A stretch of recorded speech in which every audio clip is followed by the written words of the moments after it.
Sveiki, Dievo šeimyna. Labas, sako. Atsisukite dar į kairę, į dešinę, dar pasveikinkite brolį sesę. Ką dar nepastebėjote, pažiūrėkite ir po to jau žvelgsime į viešpaties žodį, į viešpaties veidą, į viešpaties kelius. Ačiū, Deividai, kad atvėrei mūsų širdis Dievo akivaizdoje ir raginai mus tikėti, šlovinti, būti drąsiems viešpaties namuose, nes jis paruošė mums kelią, jis mums paruošė taip pat ir stalą, dvasinio maisto stalą. Taigi kelionės yra nuostabus dalykas. Kaip mes keliaujame žodžiu, taip mūsų gyvenimas yra piligriminė kelionė. Bet kartais tenka nuvykti ir tokią su misija pakeliauti. Tai irgi labai džiugu, buvo savaitgalį išties, prisidedu prie Aido pasidžiaugimo, paliudijimo, aplankyti Airijoje lietuvius, bet taip pat bažnyčioje yra ir ukrainiečiai, ir airiai, tokia mišri bendruomenė. Ir prisiminiau apaštalų apskritai pirmąjį amžių, kai Evangelija sklido iš miesto į miestą ir pasiekė Romą patį centrą, bet po to ir Romos pakraščius pasiekė. Ir visa Romos imperija buvo pasodinta ir apsodinta viešpaties žodžiais. Dabargi visas pasaulis yra apsėtas Kristaus žinia, Kristaus žodžiu, daugiau, mažiau, ir ji sklinda per tikinčiuosius. Ir tikintieji pasklinda po pasaulį, taip kaip žydai buvo pasklydę po pasaulį, dabar žiūrėk, lietuviai taip pat yra pasklydę po pasaulį. Bažnyčia sklido po pasaulį įvairiomis priemonėmis, kartais nelabai tokiomis smagiomis. Ta misija būdavo įkvepiama, kaip pirmojo bažnyčioje persekiojimu, jį pasklido po pasaulį, išsibarstė po visą Romos imperiją tikintieji ir tokiu būdu gimė bažnyčios miestuose, miesteliuose, Romos provincijoje.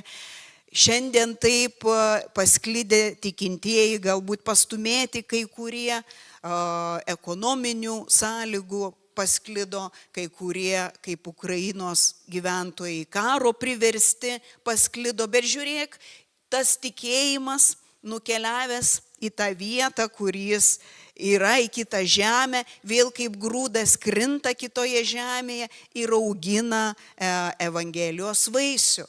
Tuo buvo labai džiugu pasidžiaugti, kad tikintieji neprarado tikėjimo, bet tikėjimas auga. Smagu buvo susitikti su seniais tikinčiais, su tokiais mūsų sentikiais, su kuriais mes pažįstami 30 metų esame, kai kurie visiškai naujatikiai, naujų pažinčių buvo labai šaunių, tai su Šiaurės Airijos pastorių šeima, tokia didelė pastorių šeima, tikimės gal ir mus kada aplankys jie čia Lietuvoje.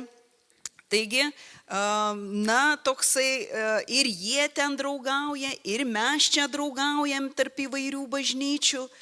Ir tuo pačiu piname tokį tiltą. Ir ten būnant staiga man toks atsivėrė paveikslas, kad mes iš rytų Europos pakraščio skrendam į vakarų Europos pakraštį. Lietuva tai rytų Europa yra, visai mes esame jau kraštas Europos. Ir ten vakaruose Europos yra kraštas. Ir mes piname per visą Europą tiltą, dvasinį tiltą, bendrystės tiltą, draugystės tiltą, tikėjimo tiltą, Evangelijos žinios tiltą. Tai be galo nuostabi tokia yra patirtis. Bet taip pat aš labai kviečiu mus keliauti ir Lietuvoje. Ir Lietuvoje mums nupinti tuos tiltus. Tai jau girdėjome, kad lapkričio 25 dieną, šeštadienį, mes keliausime tokią ekumeninę grupę, tai reiškia krikščionis, ne tik iš mūsų bažnyčios ir iš kitos bažnyčios, keliausime per Lietuvą ir aplankysime kai kurias vietas, paskaitysite, ką mes aplankysime.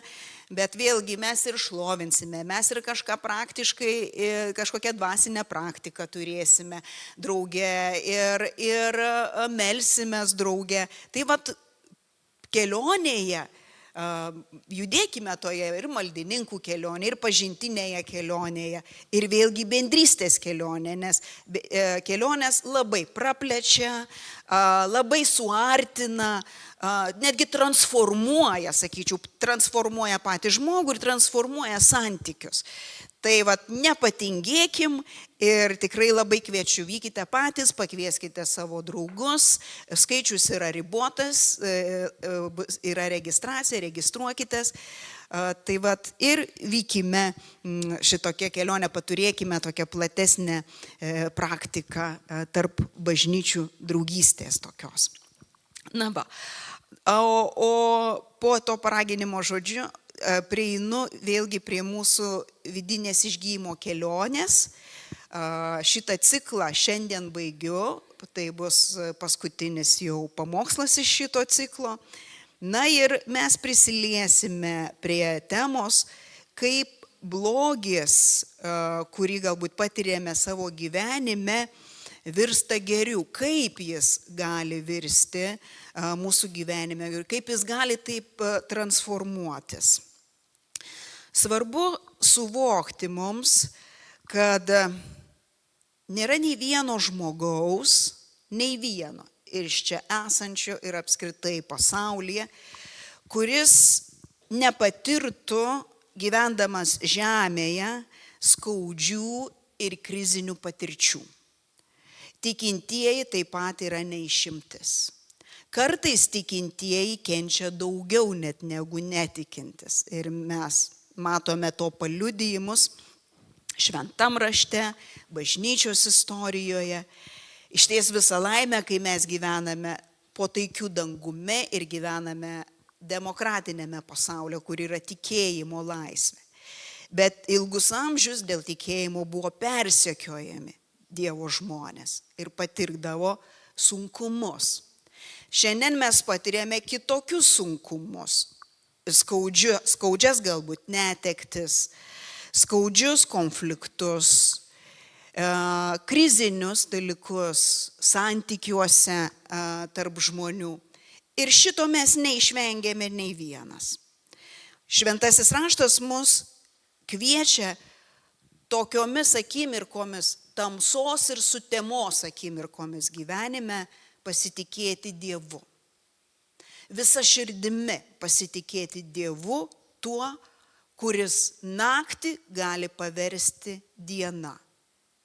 Pasitikėti tuo, kuris gėdą gali paversti garbe. Pasitikėti tuo, kuris žaizdą, giliausią žaizdą gali išgydyti. Tas sutimos laikotarpius patiria ir tautos, ne tik žmonės, ne tik individai, tautos istorijoje. Nėra nei vienos tautos šitoje žemėje, kuri nebūtų patyrusi baisių sukrėtimų. Ir šiandien taip pat yra kenčiančios tautos, išgyvenančios karo agonijas, neteisybė, nekaltų žmonių pražūtį. Ir vėlgi, tose sutemose žmogus kelia klausimą, kągi man daryti, kai siaučia neteisybė. Kągi man daryti, kai aš esu nesuprantamas. Iš tikrųjų, atrasti pasitikėjimą Dievu. Nes Dievas yra tas, kuris gali padaryti iš esmės situacijos pakeitimą. Iš esmės savo laiku. Juozapo gyvenimas, per kurį mes žvelgiame į savo gyvenimo istoriją ir tą vidinį išgyjimo kelionę vykdome su Juozapo pagalba. Iš ties jo gyvenime ne kartą vyko tas pasislinkimas. Iki 17 metų tėvo namuose jis buvo mylimas sūnus, apgaubtas meilės, spalvingumo, šviesos. Tai buvo jo laimės akimirkos. Bet sulaukus 17 metų jis patiria didžiulę krizę. Visų brolių išsižadėjimą jo gyvenime, paniekinimą, netgi norą nužudyti. Broliai nori nužudyti savo jauniausią brolį Juozapą, bet galiausiai persigalvoja ir parduoda jį vergystėn. Taigi šviesa ir meilė tampa tamsa su temomis ir priešiškumu ir vergovė. Vergovėje vėlgi pas Potifarą dirbdamas 10 metų ir jam sekėsi, nes jis buvo dievotas, Dievas buvo su juo visur, kur Juozapas buvo, net vergovėje tamsos laike. Vėl apkaltinamas neteisingai Potifaro žmonos, kuri norėjo sugulti su juo, bet Juozapas pasišalino nuo jos, jį galiausiai apkaltina sugulimu ir Potifaras, kilmingas žmogus, įmeta į kalėjimą. Juozapas 3 metus nekaltai sėdi giliausiame taške, juodžiausiame savo gyvenime taške. Kokia didžiulė skriauda. Už tai, kad tu buvai doras ir teisingas, atsiduri baisiausioj, tamsiausioj, juodžiausioj vietoj, kurioje galėtum sakyti, Dieve, kur tu esi. Bet Dievas yra šalia. Ten, kur sutemos, Dievas yra šalia. Dievas buvo su Juozapu kalėjime ir per tas antgamtinės dovanas, per gebėjimą aiškinti sapnus, Viešpats išvedė jį ir pakėlė iki faraono namų, iki faraono rūmų, išaiškinti faraonui neaiškius sapnus, kurie kalbėjo apie Egipto imperijos ateitį, artimiausią ateitį, 14 metų. 14 derliaus metų, 14 bado metų, tai išaiškina Juozapas. Ir štai jis iš žemiausios vietos, pažiūrėkite kokia transformacija, iš žemiausios vietos, iš giliausios sielos kančios yra pakeliamas į vieną aukščiausių pasaulyje pozicijų, antru žmogumi paskelbiamas faraono rūmose po faraono.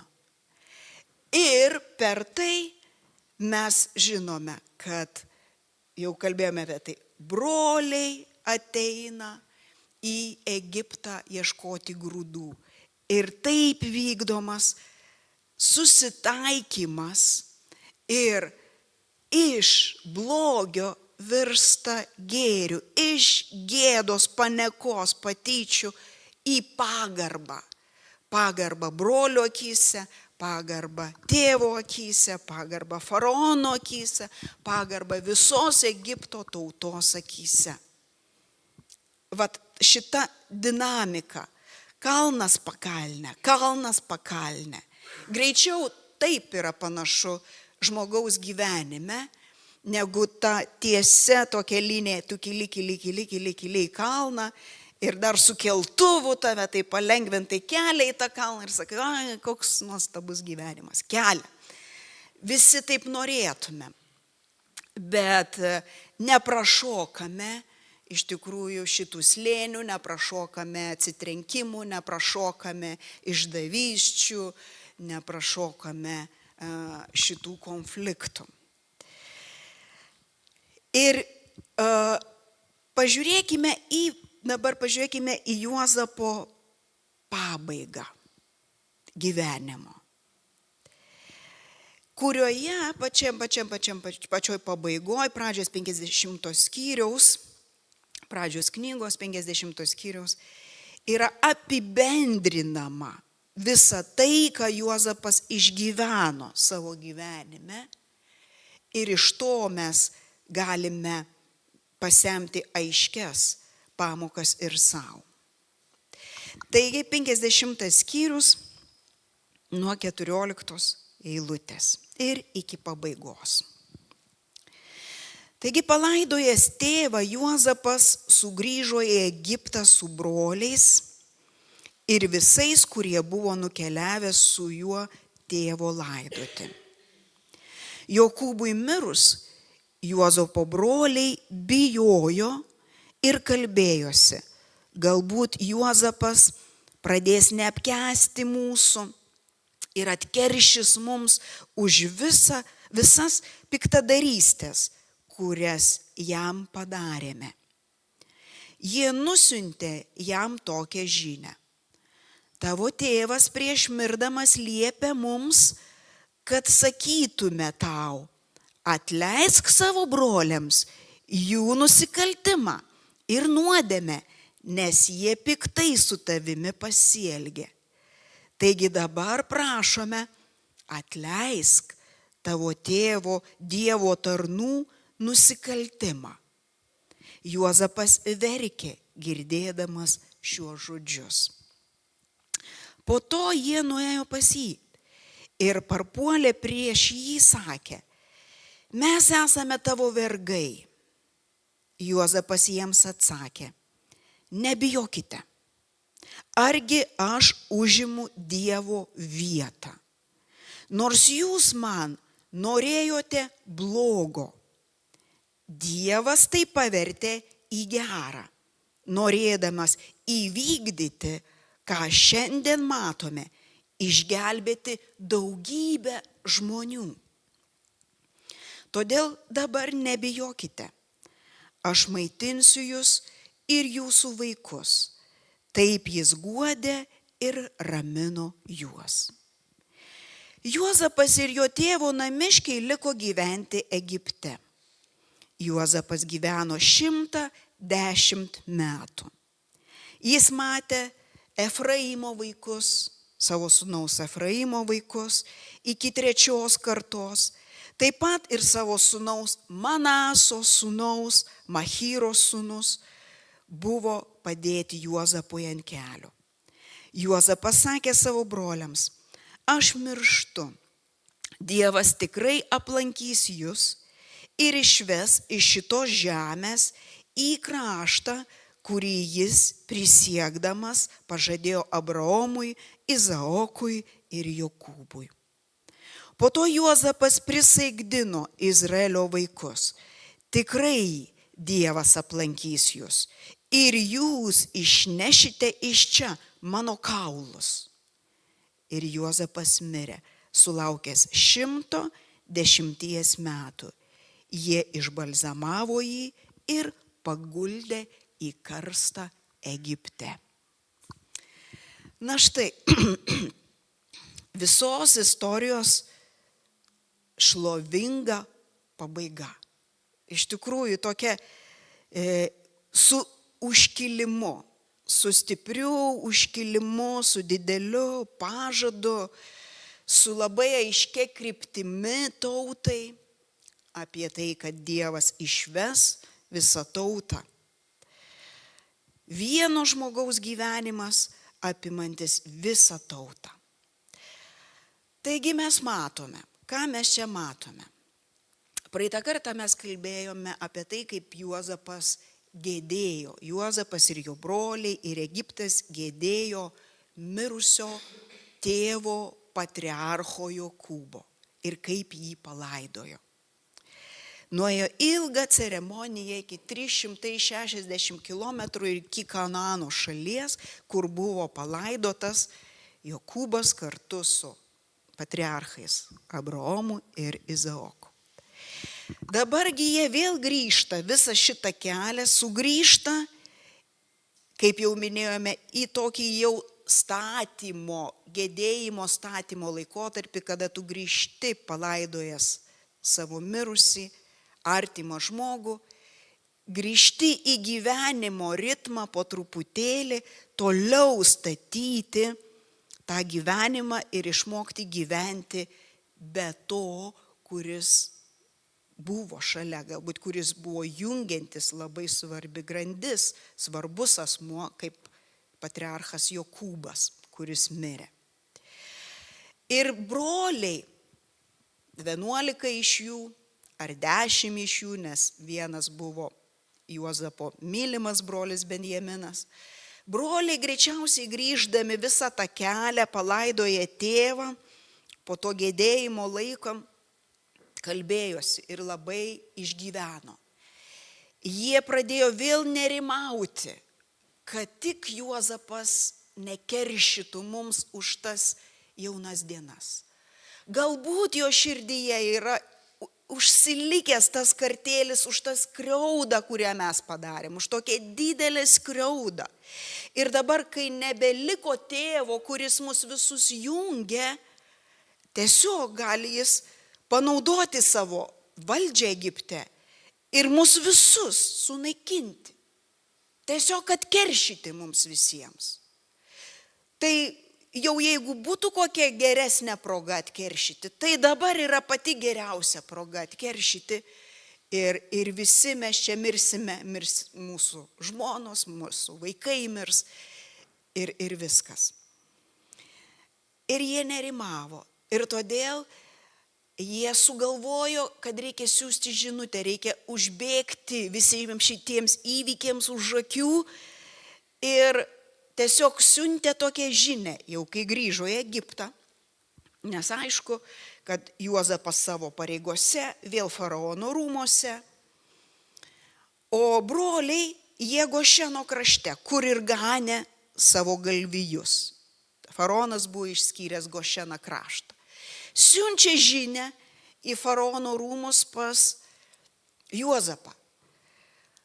Tėvas mums sakė tau pasakyti, žinai, tas sakė, tam pasakė, tam perduoti ir falsifikuoja žinią. Tai labai primena, mūsų pastangas pataisyti reikalus. Kai mes patys norime reikalus pataisyti, užglaistyti, pasakai nesąmonę, po to ant viršaus kitą nesąmonę sakai, kad jie kažką pataisytų mane nesąmonę. Ir tada tas dar užauga ir tie žodžiai užauga iki konflikto ir sako, štai ką tu turėjai omeny. Kitas jau girdi. Taigi, tai labai žmogiška. Mes matome, kad broliai, jie abejoja, jiems stinga tikėjimo, jie nerimauja. Tuo tarpu Jokūbas net užsimintė neužsiminė.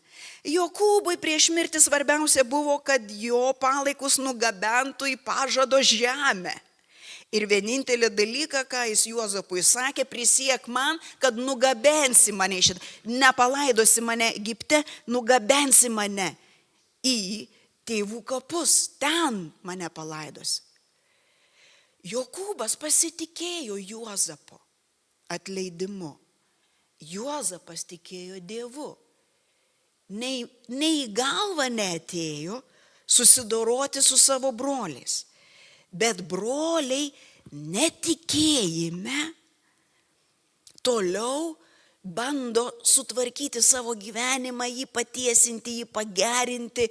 Ir kai pats savo pastangomis tai darai, tiesiog išeina vėl kažkoks intrigavimas. Vėl ieškojimas permaldauti ir panašiai. Ir kai Juozapas tai išgirdo šitą žinią, pasakyta, Juozapas verkė girdėdamas šios žodžius. Mes matome, kad Juozapas išties buvo minkštos širdies žmogus, jautrus žmogus.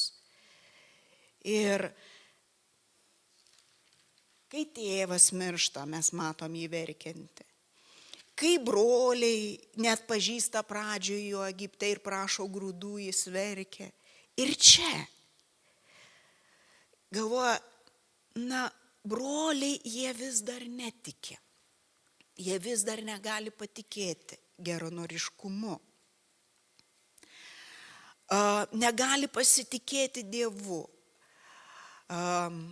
Dėl šito tai liūdino šitas nerimas. Ir jis pakviečia juos susitikti, aišku, susitikti su broliais. Ir broliai dabar jau atėję vėl puola jam po kojomis ir sako, mes tavo vergai. Jie vėl žeminasi, kaip prieš 17 metų. Jau prieš 17 metų visa tai buvo atlikta. Ir Juozapas prieš 17 metų jiems atleido. Jie jau gyveno 17 metų Egipte, jų šeimos, jos klestėjo, joms nieko netrūko, nes Juozapas rūpinosi jais visais. Ir čia vėl tas apsigrėžimas ir sugrįžimas prie tų pačių ir savo kaltės, ir noro išgyventi, ir kažkaip išsaugoti savo šeimas, labai, labai žmogiška, be abejo. Bet mes pamatome Juozapą, labai įstabę Dievo figūrą, kuri iš tikrųjų labai panašiai ir į mūsų viešpatį Jėzų Kristų. Juozapas yra vienas iš Kristaus įvaizdžių Senajame testamente. Kai Juozapas atsako savo broliams, jo žodžiuose nėra nei lašo kartėlio. Įstabu. Nei lašo priekaišto už tai, ką padarė. Nes mes taip mėgstame atleisti. Sakom, aš tau atleidžiu, bet. Yra tas bet. Bet tu prisimeni, kad ta skriauda didelė iš tavo pusės mano gyvenime. Primename, reiškia, kad širdyje vis dar yra išlikęs kartėlis. Ir kada mes kalbame apie vidinį išgijimo kelią, mes kalbame apie sveiką sielą, laisvą nuo kartėlio, laisvą nuo karčios šaknies, apie kurią kalba žydams autorius, kad karti šaknis, užaugusi ar suleidusi dar šakneles mumise, paima tam Dievo malonės kelią iš mūsų gyvenimo. Užtemdo Dievą, karti šaknis Dievo žmogaus gyvenime, užtemdo Dievą, iškreipia santykius su kitais, nebeleidžia funkcionuoti tame, kur esi. Ar Juozapas būtų galėjęs funkcionuoti kaip faraono pagalbininkas su apsikartinusia širdimi? Aš labai abejoju, ar jis būtų atlikęs gerai šitas pareigas. Ir Juozapas savo atsakyme mums duoda kryptį, kaip širdį išlaikyti laisvą nuo kartėlio. Mes jau pasakėm, kad mes esame ištinkami konfliktų, didesnių ar mažų. Gal net kai kurie šiandien iš mūsų, mes esame ką tik išėję iš konfliktinių situacijų. Galbūt kažkas mus įžeidė, galbūt kažkas mus apgavo, galbūt mus kažkas viešai paniekino, pažemino nevertai. Kažkas esame tose vietose. Gali jie būti smulkus konfliktai, buitiniai konfliktai, gan lengvai užgyja, bet būna gyvenime kryžkeliniai, kryžkelės, kur pasisuka kryptis dėl tam tikrų išsiskyrimų ir konflikto. Gali visai kryptis išsiskirti. Ir kaip tada gyventi, nes Juozapui taip atsitiko, viskas. Jis toliausiai nusviestas į Egiptą, vergas, broliai visai kitoj šaly. Viskas.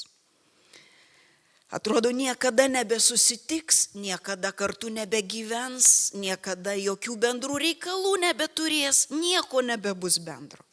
O viskas pasisuka taip, kad labai daug bendro. Labai daug bendro. Ir iš tikrųjų viena tauta, su vienu paveldu, su vienu tėvu, viena tauta. Čia mes aiškiai, iš šio atsakymo mes pamatome, kad Juozapui padėjo kartėlį išvengti, teisingas santykis su Dievu, pirmas dalykas, į ką labai svarbu atkreipti. Visada į savo santykį su Dievu pirmiausiai. Tai yra Juozapo darnus santykiai su Dievu. Juozapo adekvatus santykis su Dievu. Antra, tai yra tinkamas santykis į save, teisingas santykis į save, darnus santykis su savimi, adekvatus santykis į save. Ir galiausiai iš to išplaukiantis darnus santykiai su broliais, kurie tapo priešais. Užauga darnus santykiai, sakykime, su priešais. Tai yra tikroji Kristaus evangelija. Melskitės ir laiminkite už priešus. Nes už tuos, kurie jūs myli, meldžiasi ir taip žmonės visi. Bet melstis už savo priešus yra pati sunkiausia dvasinė užduotis. Pati sunkiausia dvasinė užduotis. Nes jie iš esmės keičia santykiai žmogų. Tai dabar labai trumpai perbėkime per kiekvieną iš tos dalies, ką reiškia turėti santykį teisingą į Dievą. Patys pirmieji raminantis žodžiai 19 eilutėje, kai Juozapas juos išklausė, jog jie pasiruošė net vergauti, tapti vergais Juozapo namuose. Broliai atėjo, sako, mes tau vergausime, tik nekeršyk mums. Jis nenorėjo jais pasipelnyti visiškai. Jis visiškai jų nenorėjo kankinti, o juo labiau užmušti. Jis juos nuramino. Nebijokite. Argi aš užimu Dievo vietą? Šitą klausimą labai svarbu savyje prasukti, kai atrandame savo širdį įsižeidimą prieš žmonės. Prieš vieną, prieš grupę žmonių, kai tai aptinkame. Savęs paklausti. Argi aš užimu Dievo vietą, kad teisčiau kitus žmonės? Argi aš esu Dievas? Šitas klausimas aiškiai parodo visą Juozapo gyvenimo vertybės skalę, kas jam buvo svarbiausia visą gyvenimą, nuo vaikystės, per visas jo kančias, per visus jo iškilimus ir garbės laikotarpį, nebuvo nieko svarbiau, kaip santykis su Dievu. Kur stovi Dievas mano gyvenimas, o kur esu aš? Nes gyventi Egipte ir būti faraono rūmose, būti šalia faraono, tai reiškia, kad tu galėjai bet kada pasijausti vienu galingiausiu žmogumi, pusdieviu, tiesiog pusdieviu žemėje. Ir tai yra labai lengva padaryti, nes kai žmogus, yra toks posakis, ne? Žmogų gadina valdžia, o absoliuti valdžia jį sugadina absoliučiai. Absoliučiai sugadina. Ir kas siekia absoliučios valdžios, siekia absoliutaus blogio. Nes taps visiškai korumpuotų ir blogų žmogum. Ir Juozapui tas grėsė, nes faraonai, kaip mes žinome, jie buvo dievai. Faraonams buvo statomos šventyklos, jie buvo garbinami kaip dievai Egipto civilizacijoje. Ir būti visiškai šalia Dievo, tai būti pusdieviu. Todėl čia neatsitiktinai šitas klausimas. Argi aš užimu Dievo vietą? Juozapo mintyse, širdyje, gyvenime Dievas buvo Dievas. Ne jis buvo Dievas, o Dievas buvo Dievas. Ir savo gyvenimą jis tvarkė taip, ne egocentriškai. Nes jeigu mes atsistojame į egocentrinį tašką, mes aišku sakome, mano ego įžeidė, manęs nesuprato, mane kankino, mane atmetė, manęs nemėgsta, man padarė blogą. Mes tada stovime tame egocentriškume ir sakome, tegul visi su manim elgiasi gerai, tegul visi su manim būna malonus arba kalba man maloniai. Ir net tada, kai Juozapui kalbėjo maloniai ir faraonas jį labai gyrė, atidavė jam valdžią, žiedus, anspaudus, viską atidavė tvarkytis Egipte. Juozapo centre, aš įsivaizduoju, kad labai net sąmoningai, Dievas stovėjo centre, ne jo ego stovėjo centre, bet Dievas. Ir kai sakome, leiskime Dievui būti Dievu mūsų gyvenime, tai kalbame apie ne egocentrišką gyvenimą, kai viskas sukasi aplink mane. Viskas aplink, santykiai aplink mane, pelnas aplink mane, darbai aplink mane, tarnavimas aplink mane, viskas aplink mane. Toks santykis yra stabmeldiškas iš tikrųjų. Jis yra bedieviškas. Ir mes į jį įkliūname, kaip žmonės mes patenkame į jį. Todėl Dievo žodis ir Kristus mums primena kitokią sistemą gyvenimo. Sako, turėtų būti teocentriškas gyvenimas, dievocentriškas, krikščionėms Kristaus centriškas. Ir jei mane įžeidžia kažkas, Kristau, o kaip tu man patartum, kaip tu darytum šitoj situacijoje. Dieve, kaip tu elgtumės, te būna tai Dieve prieš tave, tu matai, nes aš negaliu viską žinoti. Todėl ne veltui Romiečiams 12:19 apaštalas Paulius primena, sako, patys nekeršykite. Ir Juozapas to nedaro. Nekeršykite patys. Aš atlyginsiu. Ir tai yra labai stipru, nes Dievas, jis yra absoliučiai teisingas ir absoliučiai gailestingas. Tuos dvi pusės yra labai svarbios. Žmogaus teismas nedaro teisingumo. Teisdami kitą mes nepasielgsime teisingai. Nes mes savo norėsim gailestingumo, o savo artimui teismo. Taip, dažniausiai taip tos svarstyklės yra. O Dievas yra visiškai teisingas. Tai reiškia absoliučiai, jame nėra nei truputį neteisybės, nei truputį korupcijos, jame nėra tų dalykų. Dievo papirkti negali. Dievas teisingai sveria bylas, teisingai sveria gyvenimus, teisingai sveria tautas, visus paslėptus dalykus, paslėptą informaciją, kaip šiandien, pavyzdžiui, aš garantuoju, mes 80% informacijos nežinome, kaip vyksta. Tiesiog susitarimai, sprendimai, kuluaruose ir mes nesužinosim. Bet Dievas tai žino. Nes jis yra teisingas, bet šalia jis yra ir gailestingas. Ir jis žino, kur kiek to teisingumo ir kur kiek to gailestingumo parodyti. Štai todėl sako, ar aš užimu vietą, Dievo vietą, kad jūs nuteiščiau, ar pasigailėčiau, bet be jokios abejonės mes matome, kaip Juozapas išlieka gailestingumą. Iš tikrųjų, Dievo žmogus kviečiamas eiti Dievo gailestingumo keliu, nes mūsų teismai teisybės nepadaro.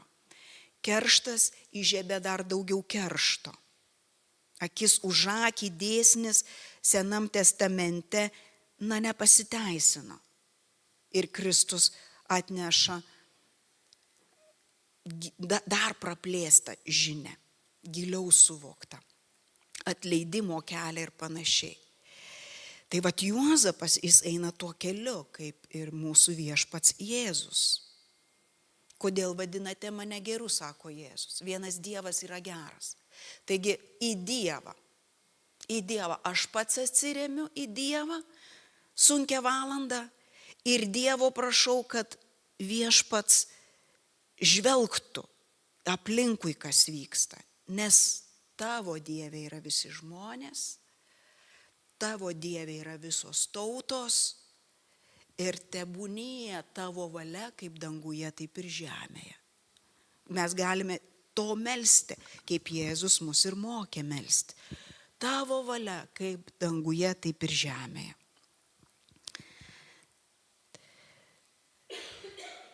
Tadgi tik Dievas gali pasverti žmonių mintis ir ketinimus, kodėl žmogus vienu ar kitu atveju mūsų gyvenime pasielgė vienaip ar kitaip.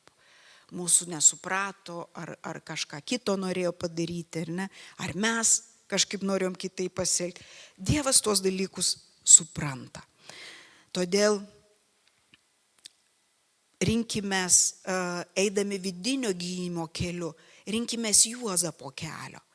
Broliai, jie bando patys savo keliu kažkaip dar pasakyti, kad tu mums atleisk, nes ten tėvas prašė, kad mums atleist.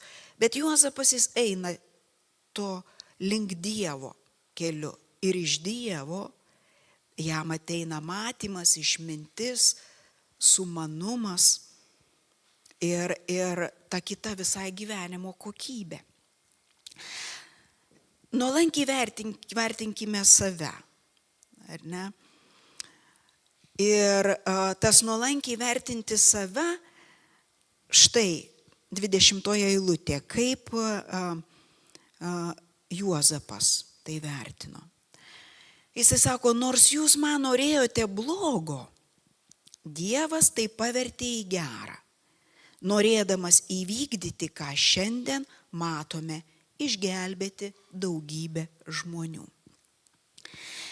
Šitame atsakyme mes girdime Dievo tokių apvaizdos supratimą.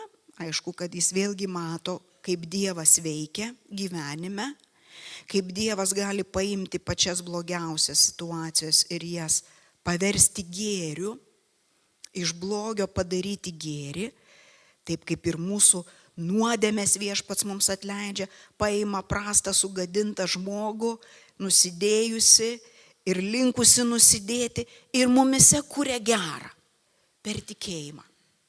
Kristus mumise kuria nuolat gerą. Taigi Dievas padaro tą gerą. Bet šalia nuolankus savęs vertinimas, tai yra vertinimas ir suvokimas savo labai nedidelės dalies gyvenime. Koks bebūtų didelis žmogus, kiek bebūtų jam pavesta valdžios, koks jis bebūtų turtingas, koks bebūtų išmintingas, kiek nuostabių gerų darbų be padarytų, iš kokios pusės bežiūrėsi, žmogus yra tik nedidelė dalelė, akimirka visoj žmonijos, visatos istorijoje Dievo planuose. Ir tai yra nuolankus santykis. Jeigu sakome, na, čia aš visą sukūriau, čia aš, reiškia, tą vardą įgarsinau. Ar įamžinau tą vardą ir panašiai. Tai yra nematymas to, kad esi tiesiog grandy, žmonijos grandy, esi tik dalis viso Dievo plano. O Dievas turi planą žmonijai. Dievas turi planą kiekvienai tautai. Dievas turi planą tau ir man šitame plane. 21 amžiaus pradžioj gyvename mes, čia, Lietuvoje, čia Šiauliuose. Ir mums yra kažkas nuo jo skirta padaryti tik dalis. Nes gyveno iki mūsų, gyvens po mūsų. Ir bus toliau, kas buvo, kas vykdė jo valią, kas vykdo jo valią ir kas vykdys jo valią. Ir todėl Juozapas, jis tai mato, sako, turėjo būti išgelbėta daugybė žmonių ir ne tik tais žydai, ta pažado tauta, jinai stebuklingai atėjo ir priglaudė Juozapas. Visus per bado 7 metus žemę kankino. Didžiulis badas. Išgelbėtas buvo visas Izraelis. 70 žmonių, kai Jokūbas atėjo į Egiptą. Bet taip pat ir Egiptas. Ir kitos šalis aplinkui. Kad būtų išgelbėti žmonės. Kad išgelbėtų daugybė žmonių. Dievas per kančią Juozapą atkelia į Egiptą, kad išgelbėtų, padaro tokį judesį, perkelimą, bet per kančią, per išdavystę, per pačius atrodytų netyriausius dalykus. Perkelia tam, kad daugybė išgelbėtų gyvybių. Ir be jokios abejonės pažado žmonės. Izraelį, kad išgelbėtų Izraelį. Na tai, kad Juozapas jis matė save tik dalimi to viso didingo Dievo paveikslo, ir tai yra nuolankus santykis į Dievo planus, bet ir į tautos istoriją, mes matome jo pabaigoje gyvenimo. Dievas palaimino tą visą jo santykį teisingą. Ir jis matė vaikus savo Egipte, pasakyto sulaukė 110 metų, kai kalbama, kad vaikaičiai sėdėjo tau ant kelių, tai kalba apie didelį kartų palaiminimą. Kad Dievas palaimina žmogų kartomis. Ir kai tu išvysti ir ant tavo kelių sėdi, kažkelintos jau kartos vaikas, tai Dievo palaima sėdi ant tavo kelių, kitoms kartoms, ateičiai. Ir jis tą palaimą turėjo, bet šalia, kaip žinoma, kaip garbingas žmogus po mirties, jis ten buvo išbalzamuotas, buvo paguldytas Egipte į kapą, aiškiai į tokį specialius tos sarkofagus, ar ne, į sarkofagą Juozapas buvo paguldytas. Garbingai palaidotas. Bet ne piramidės jam rūpėjo, ne aukso sarkofagai jam rūpėjo, bet jam rūpėjo jo tauta, Dievo valia, jo Dievo tauta, tie ganytojai paprasti iš Kanano žemės atėję. Jis sakė, jūs tikrai Dievas aplankys. Aš mirštu, jūs liekate Egipte, bet Dievas tikrai jūs aplankys ir išves. Net 2 kartus jis tai pasako. Dievas aplankys ir išves jūs iš šitos žemės. Dievas aplankys ir išves jūs iš šitos žemės. Ir jūs išnešite mano kaulus kartu. Aš keliausiu su jumis. Jeigu ne dabar, aš po to keliausiu su jumis į pažado žemę ir aš grįšiu į savo pažado žemę, iš kurios mane pardavė vergystei. Fantastinė, kažkokia fantastinė pabaiga. Jis susijungė su savo tauta ir taip ir įvyksta. Čia šalia matome yra Išėjimo knyga. Po 400 metų gyvenimo Egipte, kai Izraelis nuo 70 žmonių išaugo iki 3 milijonų pasidaugino, Dievas aplankė Izraelį, kuris tuo metu jau buvo spaudžiamas Egipte. Ir išvedė per Mozę. Ir Mozė paėmė Juozapo kaulus, 3 milijonai žmonių išėjo į pažado žemę. 40 metų dykumoje patasė tos kaulus. Juozapas keliavo kartu su Dievo tauta, kuri nėra tobula, bet jinai pašaukta Dievo, vis tiek jinai tą vykdo misiją. Ir galiausiai Jozuė įeina į pažado žemę ir Sicheme, Juozapo palikuonėms skirtoje žemėje, palaidoja Juozapo palaikus. Perlaidoja. Taip kaip ir pas mus būna perlaidojimo tradicijos. Kai kada perkeliama, kai kas iš Sibiro perkelia į Lietuvą tremtinių palaikus. Ir į savo tėvų kapus palaido. Tai taip Juozapas pažado žemėje te gyvenę 17 metų, galim sakyti, grįžo į pažado žemę po 440 metų maždaug. Buvo palaidotas pažado žemė, susijungė galiausiai su Dievo pažadu, valia, tauta. Matome, kokie ilgalaikiai yra Dievo planai. Mes norime čia ir dabar. Per vieną dieną Viešpatie viską padaryk. Juk per vieną dieną tu sukūrei žemę.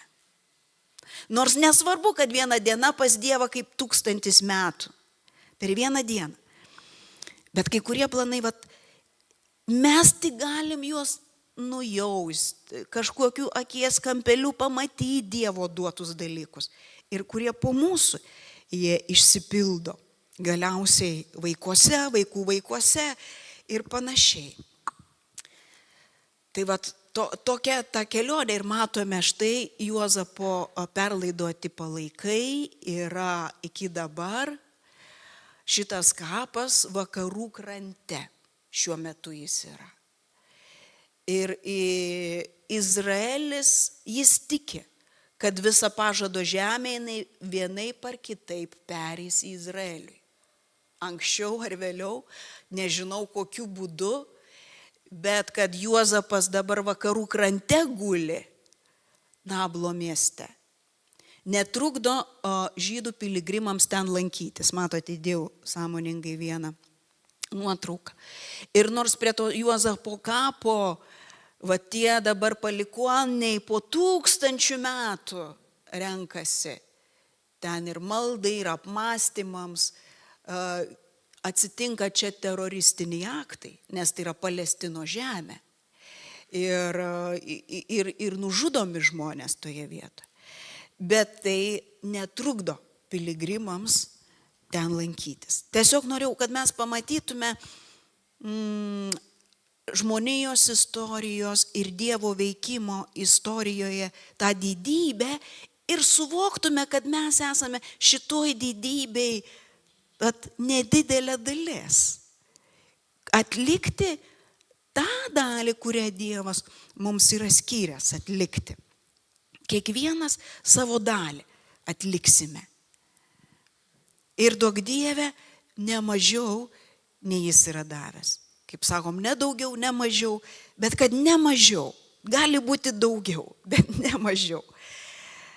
Taigi, bet tas santykis, nuolankus.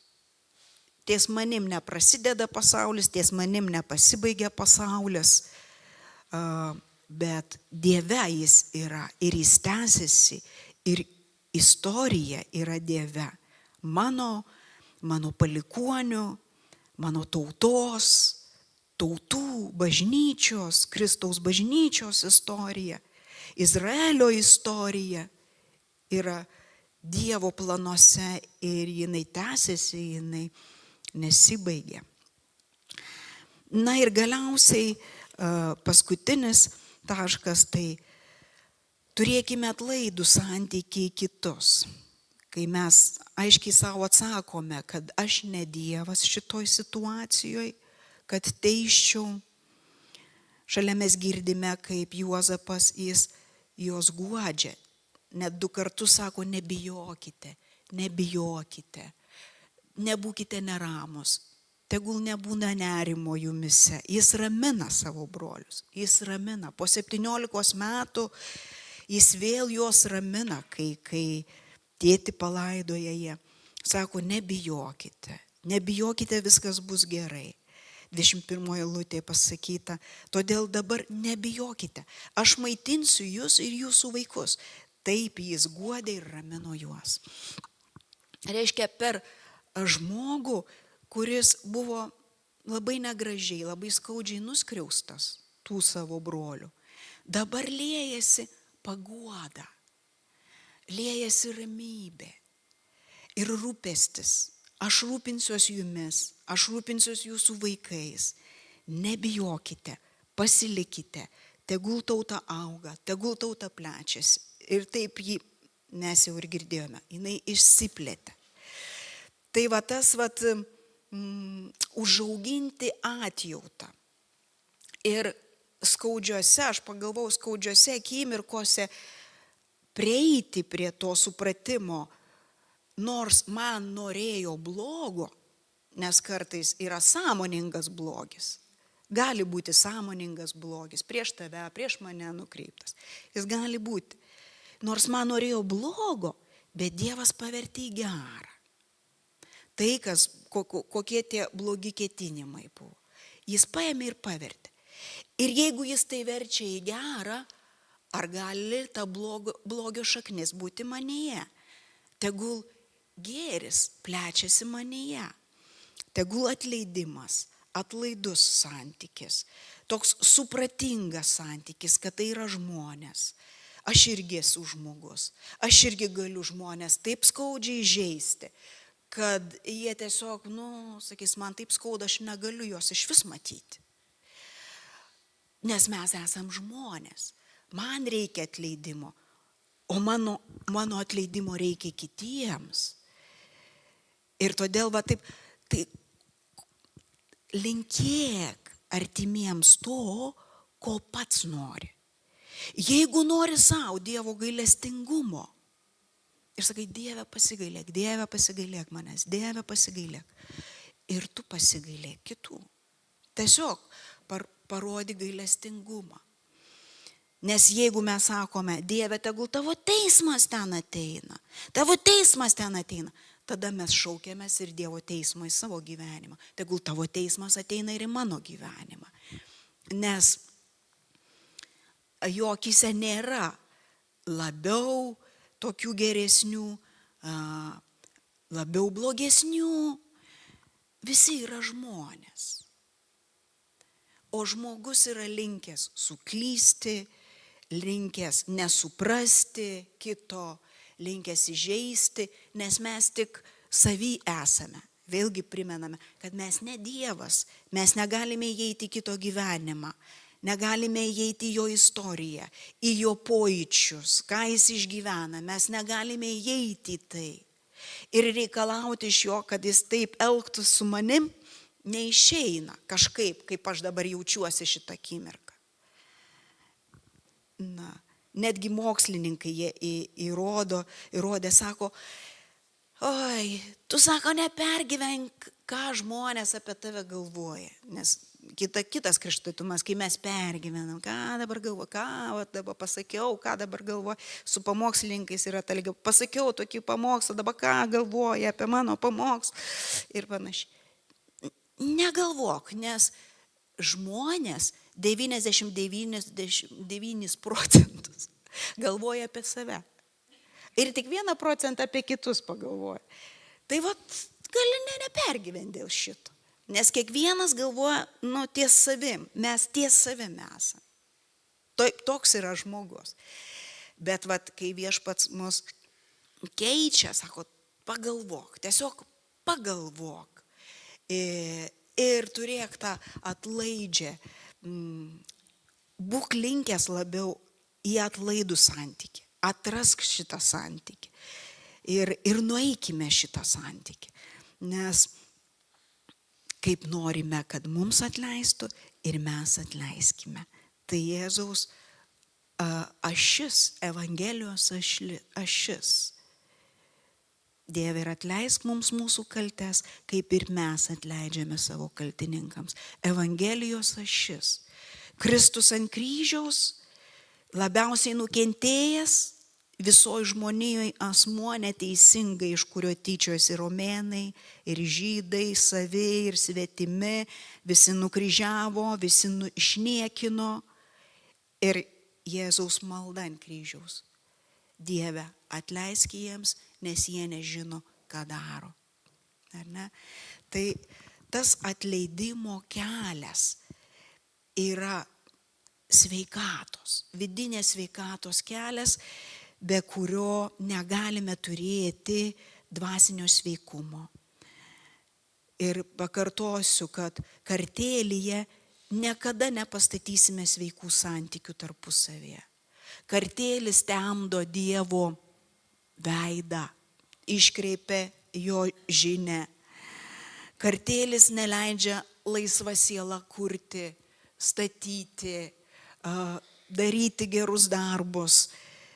Ir nors akimirką mes jį pajaučiame šitą kartėlį, nes esame žmonės, mes nuliūstame, kai yra neteisybė, sielvartas gali mus perverti tą akimirką. Bet Dievas, jis primena, kaip ir apaštalas Paulius sako, be to mes žinome, kad mylintiems Dievą viskas, pasakykime viskas išeina į gerą. Pasakykime kartu, viskas išeina į gerą. Dabar akimirką pagalvok, pačią sunkiausią savo gyvenimo akimirką, patį sunkiausią momentą, kada tau buvo sunku. Ir pagalvok apie tai, kad mylintiems viskas išeina į gerą. Kad tai, kur labiausiai skaudėjo, tai išeis į gerą jo tikslų pašauktiesiems, jo planams įvykdyti ir įgyvendinti. Aleliuja, aleliuja. Taigi, vidinė sveikata, tai yra gyvenimas be kartėlio. Gyvenimas be kartėlio, pasitikint gerų Dievu, kuris visus pažįsta ir yra virš visų, nuolankiai vertinant save ir atrandant atlaidų santykį į kitus. Amen.